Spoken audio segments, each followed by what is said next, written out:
Assalamualaikum warahmatullahi wabarakatuh. Perkenalkan, kami perwakilan dari kelompok 10. Di kesempatan ini kami akan mewawancarai salah satu pelaku UMKM di daerah Pesawaran. Nah, Mas, pertama-tama boleh perkenalkan diri dulu. Ya, halo semuanya, nama saya Rafai. Saya merupakan salah satu pemilik dari UMKM ini, yaitu Deceluk Chicken Crispy di Kurungan Nyawa.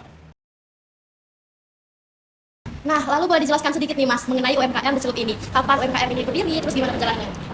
Jadi UMKM ini dia bergeraknya di bidang F&B ya, food and beverage. Nah, kita di sini jual ayam crispy dengan banyak saus-saus. Di situ ada saus barbecue, sadis dan lain-lain. Kita sendiri udah buka dari April tahun ini, kebetulan ini masih baru. Kita bukanya dari sekitar jam 8 sampai sehabis ya. Kadang kalau misalnya jam 7 juga belum habis ya kita udah tutup gitu. Oke, aku mau nanya nih Mas Faiz. Apakah selama ini itu dalam proses jual beli ini, Mas Faiz itu melakukan pencatatan khusus? Terus biasanya apa sih tantangan Mas Faiz dalam pencatatan ini? Kalau urusan catat-mencatat ya, dari kita sendiri itu masih manual sih Kak. Jadi kayak kita itu masih dari buku gitu, di buku nulis kira-kira pemasukannya hari ini berapa, pengeluarannya berapa, biaya-biayanya ada apa aja. Dan kalau dari kesulitannya sendiri itu karena kita masih manual nih Mas ya. Kadang ada kertas yang suka hilang gitu, kadang ada yang nggak kecatat, bahkan kalau belanja pun kadang nggak kecatat gitu Mas. Iya, jadi kendalanya itu sih. Oke.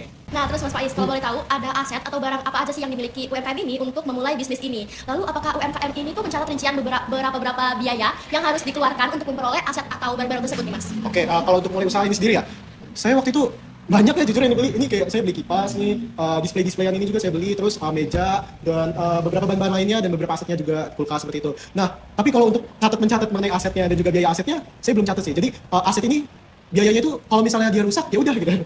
Iya.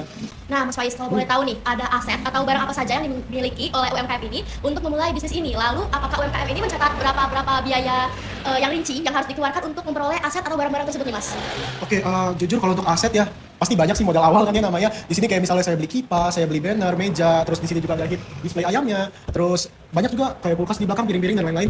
Tapi untuk biaya dari aset-aset itu sendiri nggak kita catat sih Kak, karena kita juga belum tahu tuh gimana cara tahu biayanya itu seberapa. Karena di sini kalau misalnya ini rusak gitu ya Kak, ya udah gitu rusak aja gitu. Sama pokoknya total itu saya habis sekitar 10 sampai 15 lah Kak. 10 sampai 15 juta. Tapi itu belum termasuk sewa ruko ini Kak.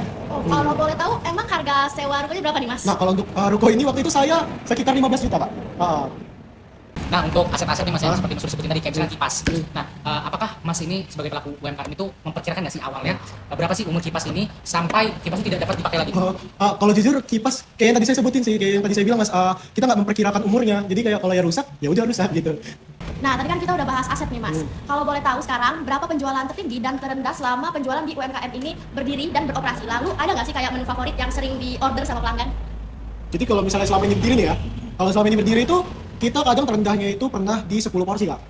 Nah, terus tertingginya itu ada di 45 porsi. Lalu untuk menu favoritnya itu ada di saus barbecue sama sadis, karena orang-orang di sini lumayan suka sih Kak pedes-pedes gitu. Iya.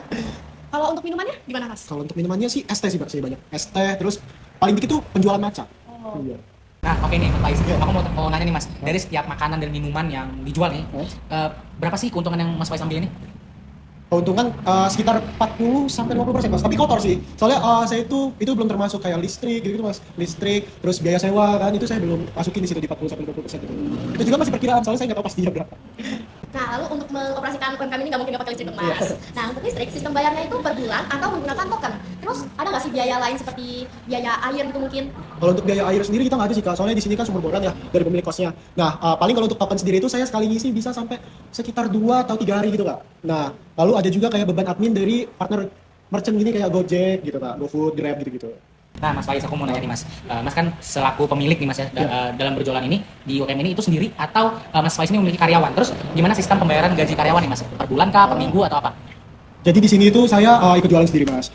Terus saya juga punya 1 karyawan. Itu kalau untuk karyawan sendiri itu saya gajinya per hari dan kalau ditotalin mungkin akumulasinya cukup lah Mas untuk sesuai lah sama tupoksi kerjanya di sini. Baik, terima kasih banyak ya Mas Faiz sudah menjawab pertanyaan-pertanyaan dari kami nih. Jadi kami dari mahasiswa akuntansi Universitas Lampung kini melakukan sebuah proyek selaku dengan tugas yang diberikan oleh dosen pengampu kami. Proyek ini dijalankan agar dapat membantu UMKM untuk melakukan proses pencatatan siklus akuntansi yang baik dan benar agar usaha itu tuh dapat berjalan lebih mudah dan lancar Mas. Kalau boleh tahu apa nih Mas harapan Mas untuk proyek kami ini? Ya baik, untuk proyek ini sendiri cukup membantu sebenarnya sih Mbak. Karena mungkin teman-teman mahasiswa juga di sini bisa bantu-bantu masyarakat mengenai usaha-usaha mikro kayak saya gitu. Dan mungkin proyek ini juga bisa membantu ekonomi ke depannya gitu Mbak. Jadi ngasih tahu usaha-usaha mikro itu gimana caranya mereka bisa lebih berkembang lagi, mereka bisa lebih baik lagi gitu secara pencatatannya. Oke, mungkin kita udah selesai Mas Faiz. Iya, iya. Terima kasih Mas Faiz sudah mau Iya, kita wawancara sama-sama, Mas. repot-repot. Terima kasih Mas Faiz. Iya, sama-sama. Terima kasih ya Mbak ya.